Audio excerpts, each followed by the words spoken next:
Louvado seja nosso Senhor Jesus Cristo. Nós vamos fazer a nossa leitura da carta de São Tiago, nosso terceiro encontro. Vamos trabalhar a carta de Tiago, capítulo 2, versículo de 1 a 13. Ouçamos o trecho que nós vamos refletir. Capítulo 2, versículo 1 a 13. Deus prefere os pobres. Queridos irmãos, não misturem com certos favoritismos pessoais a fé que vocês têm em nosso Senhor Jesus Cristo, Senhor da Glória. Por exemplo, entra na reunião de vocês uma pessoa com anéis de ouro e vestida com elegância. E entra também uma pessoa pobre, vestida com roupas velhas. Suponhamos que vocês deem atenção à pessoa que está vestida com elegância e lhe dizem: sente-se aqui, neste lugar confortável. Mas dizem à pessoa pobre: fique aí em pé. Ou então, sente-se aí no chão, perto do estrado dos meus pés. Nesse caso, vocês estão fazendo diferença entre vocês mesmos e julgando os outros com péssimos critérios. Ouçam, meus queridos irmãos. Não foi Deus quem escolheu os que são pobres aos olhos do mundo para torná-los ricos na fé e herdeiros do reino que Ele prometeu àqueles que o amam? E, no entanto, vocês desprezam o pobre. Ora, não são os ricos que oprimem a vocês e os arrastam perante os tribunais?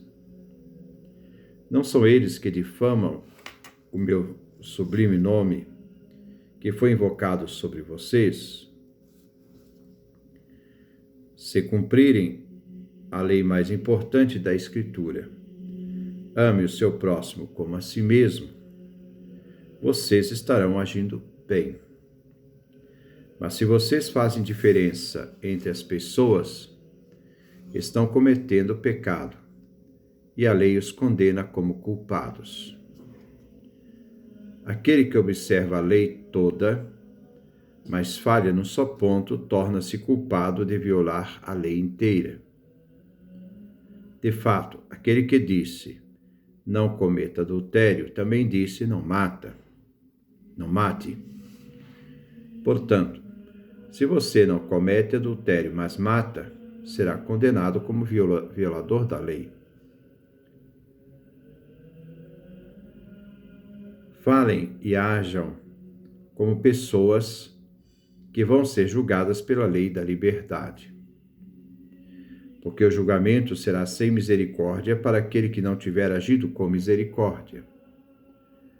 Os misericordiosos não têm motivo de temer o julgamento. Então vamos refletir essa parte da carta de São Tiago. Deus prefere os pobres. Nos diz São Tiago no versículo 1. Queridos irmãos, não misturem com certos favoritismos pessoais a fé que vocês têm em nosso Senhor Jesus Cristo, Senhor da Glória. Tiago inicia ilustrando uma contradição dentro da comunidade de fé, que não pode fazer distinção de pessoas e discriminando-as. As comunidades cristãs, naquele tempo, faziam distinções entre ricos e pobres no trato com eles. Esta ilustração de Santiago expressa uma realidade prática na comunidade. Existe uma outra tradução: meus irmãos, não junteis, isto é, unis, a acepção de pessoas com a fé em nosso Senhor Jesus Cristo. A fé não pode aceitar acepção, discriminação de pessoas, pois diante de Deus somos todos iguais. O Senhor da Glória. Pois diante de Deus somos todos iguais. Para o cristão existe uma só glória. É a glória do Senhor. E não a glória do status social, que leva à arrogância e à prepotência. Assim, o favoritismo deforma a comunidade cristã. Versículo 2. Por exemplo, entra na reunião de vocês uma pessoa com anéis de ouro e vestida com elegância. E entra também uma pessoa pobre vestida com roupas velhas. Versículo 3.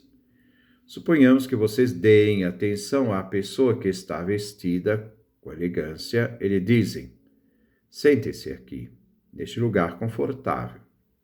Mas dizem à pessoa pobre: fique aí em pé, ou então sente-se aí no chão, perto do estrado dos meus pés.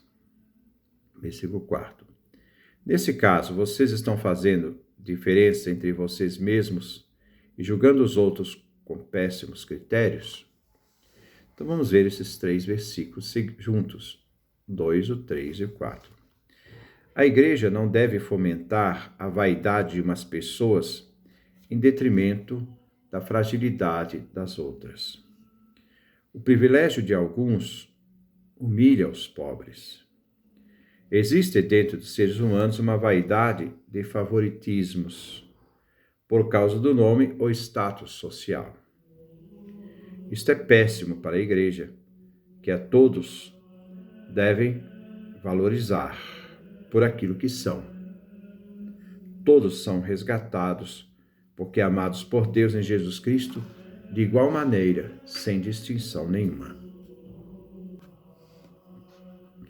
O exemplo quer denunciar este favoritismo, a discriminação, dentro da própria comunidade. O exemplo mostra a situação injusta que se pode criar na comunidade.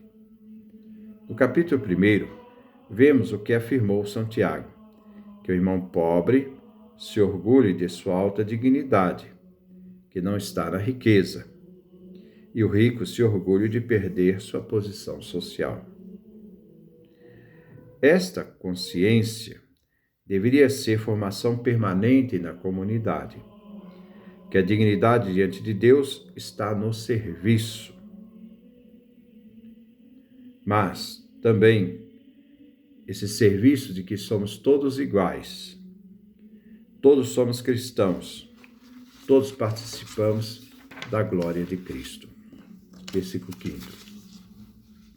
Ouçam, meus queridos irmãos, não foi Deus quem escolheu os que são pobres aos olhos do mundo para torná-los ricos na fé e herdeiros do reino que ele prometeu àqueles que o amam? Tiago fala da preferência divina para com os pobres, pois é a única preferência que se justifica na sociedade humana. Os pobres são ricos na fé, herdeiros do reino. O próprio Jesus, de rico que era, se fez pobre. Ele tinha condição divina, mas não se apegou à sua dignidade com Deus, pelo contrário, esvaziou-se a si mesmo, assumindo a condição de servo e tornando-se semelhante aos homens, assim, apresentando-se como simples homem. Efésios, capítulo 2, do versículo 6 ao versículo 7. Também na segunda carta aos Coríntios, capítulo 8, versículo 9, diz: pois conheceis a graça de nosso Senhor Jesus Cristo, que sendo rico, tornou-se pobre por vossa causa, para que fôssemos enriquecidos de sua pobreza.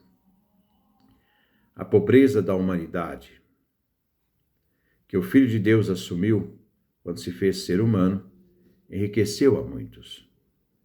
Esta humanidade, ao morrer e ressuscitar, nos fez participantes da filiação divina e divindade. Daí, deste contexto, segunda carta aos Coríntios, capítulo 8, versículo 9, podemos entender: bem-aventurados os pobres em espírito, de Mateus, capítulo 5, versículo 3. É se tornando pobre em Cristo e sendo pobres que nos tornamos ricos na fé. Como consequência, herdeiros do reino.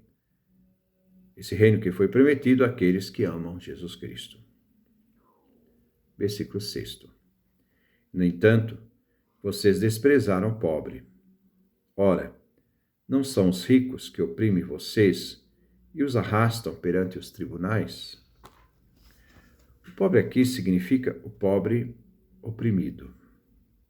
Qualquer favoritismo em favor do rico é desobediência a toda a lei, que se resume no amor ao pobre, na defesa dos indefesos, que muitas vezes são lesados pelos ricos, que usam a lei para oprimir os pobres e indefesos. Podemos ver um apelo da vida na época. Os cristãos judeus, que são explorados e lesados em seus direitos, mas ainda insultados e arrastados perante os tribunais por causa da fé cristã. O cristianismo era o motivo para os ricos desprezarem os cristãos. E se exploravam os cristãos que dependiam de trabalhar para os ricos. Esses ricos levavam os cristãos às ações judiciais, diante das autoridades civis e religiosas. A exemplo que se trabalhavam para os ricos e não recebiam o salário prometido. Eles aproveitavam o fato de eles serem cristãos para poder ganhar em cima deles. Versículo 7. Não são eles que difamam o nome sublime que foi invocado sobre vocês? São os ricos que difamam os cristãos, pelo fato de aproveitar os cristãos e eles querem ganhar a vida em cima deles. O nome de Jesus Cristo, que no dia do batismo foi invocado sobre os cristãos, fazendo todos participar da mesma graça, é dado a todos e não faz distinção de pessoas. Os cristãos pertencem a Deus, são propriedades de Deus e não são propriedades de seres humanos. Pertencem ao Pai por Cristo, que os elegeu no batismo. Os cristãos devem honrar só o Senhor Jesus, devem se libertar de toda hipocrisia e subserviência. Eles devem se libertar de toda hipocrisia, subserviência, escravidão, o serviço alienado de uns aos outros. Evitar toda tentação dos favores humanos. Versículo 8. Se cumprirem a lei mais importante da Escritura, ame o seu próximo como a si mesmo, vocês estarão agindo bem. O cristão deve ter uma reta conduta para com o próximo. Amar o próximo como a si mesmo. Um amor desinteressado, amando o outro sem interesse, com pura gratuidade. Este mandamento é soberano sobre os outros mandamentos. Só vivendo este amor é que correspondemos à vontade divina e nos tornamos herdeiros do reino de Deus. O cristão é o eleito, para que corresponda à vontade de Deus.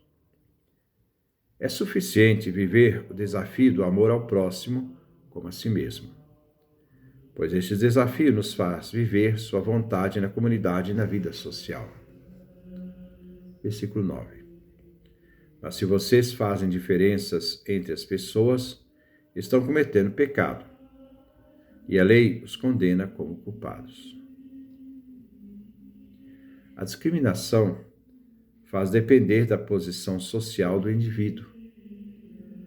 Se se faz discriminação, se peca contra o mandamento da caridade. Discriminação social, racial e sexo é pecado grave, pois é uma ação contra a caridade. E o pecado é condenado pela lei. Versículo 10. Aquele que observa a lei toda mas falha num só ponto, torna-se culpado por violar a lei inteira. Todo pecado, segundo Jesus, tem sua origem na falta da caridade. E só será curado quando o orgulho, o amor próprio e a falta de caridade forem extirpados do meio do ser humano, de dentro do ser humano. Mesmo que se observe a lei toda, mas se peca contra a caridade, toda a lei vem violada. De nada valeu a observância. Versículo 11. De fato, aquele que disse, não cometa adultério, também disse, não mate. Portanto, se você não comete adultério, mas mata, será condenado como violador da lei. A quebra de um só mandamento significa a quebra de todos os outros. A observância deve ser integral. O próprio Deus, autor dos mandamentos, que disse para que não se cometa adultério, também disse para não matar. Mas basta violar um deles para ser condenado. Mas o mandamento ao próximo faz cumprir todos os outros. Quem não praticar e viver o amor ao próximo, a caridade, não prevalecerá diante de Deus. Versículo 12. Falem e hajam como pessoas que vão ser julgadas pela lei da liberdade. A atitude moral do cristão,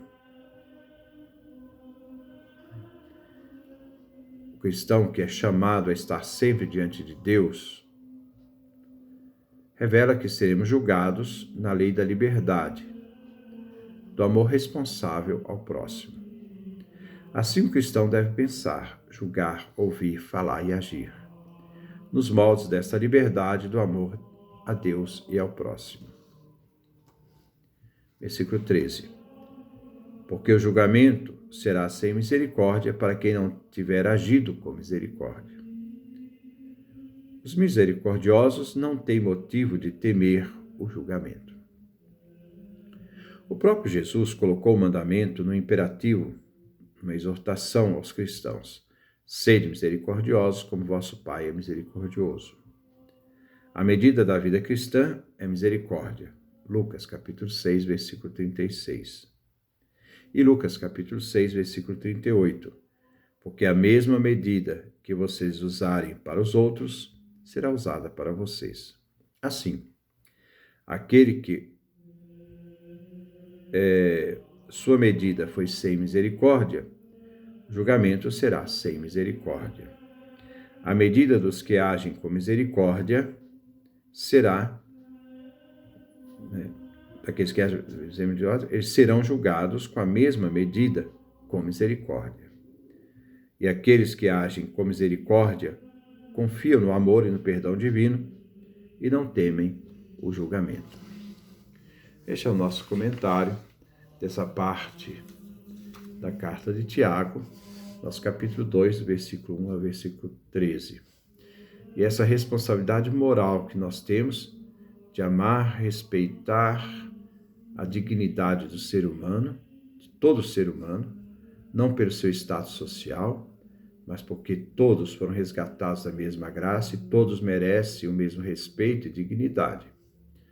A partir principalmente daqueles que se assemelham a Jesus, porque o próprio Jesus, sendo rico, se fez pobre, e também Jesus também fala, e aos pobres é anunciado a boa nova.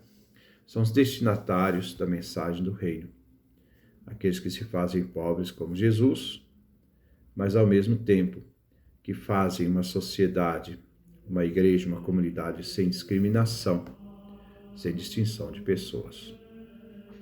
Todos são chamados pela graça, principalmente aqueles que são a expressão do amor de Cristo, os pobres.